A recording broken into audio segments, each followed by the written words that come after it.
The definition of the content of volatile components is one of the most important steps towards quality control and safety of alcoholic products. This video was created to facilitate understanding of the principle of the method ethanol as internal standard, which can be used to achieve this goal. Here you can see the basic documents which regulate volatile compounds determination.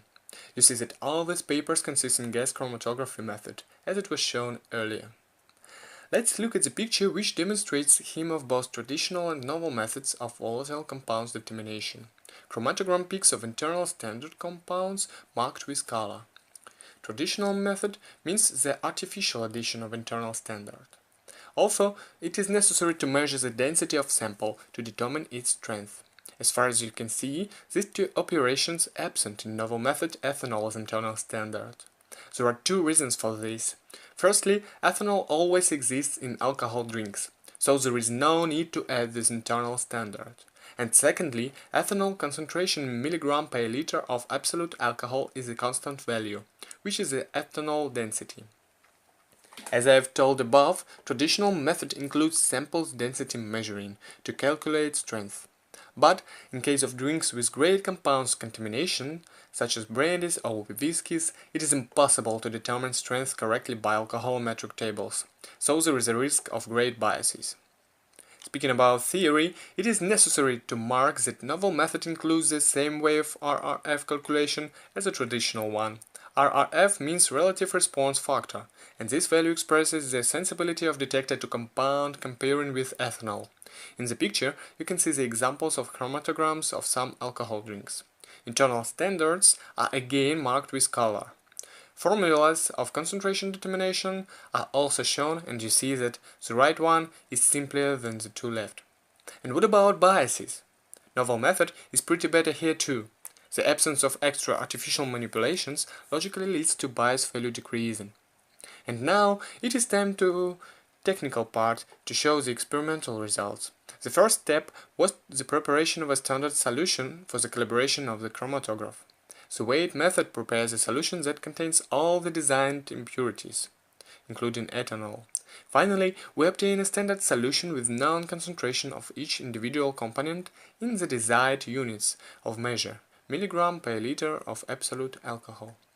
Determination of RRF was made according to EC 2870-2000 and both to ethanol and pethanol in order to compare the obtained results. On next slides, you should pay most of attention to bias columns. Comparing traditional and novel method, it can be said that the novel method is correct enough and somewhere even better than the old one. So here you see the solution 0.1. On this slide you see solution 0.5. Solution 1, solution 2, solution A, and finally solution with minimal concentration of volatile compounds, solution 1.0 minimal. To date, to access the reliability of the obtained data are being used certified reference materials Series M LGC whiskey congeners. On the right scan are being shown 16 world-famous laboratories participating in the inter-laboratory testing of this reference material. Our laboratory conducted a test on this standard material. Obtained chromatograms are given in linear and logarithmic scales. The tables show the spot of concentration of volatiles and the concentration that was determined using the method.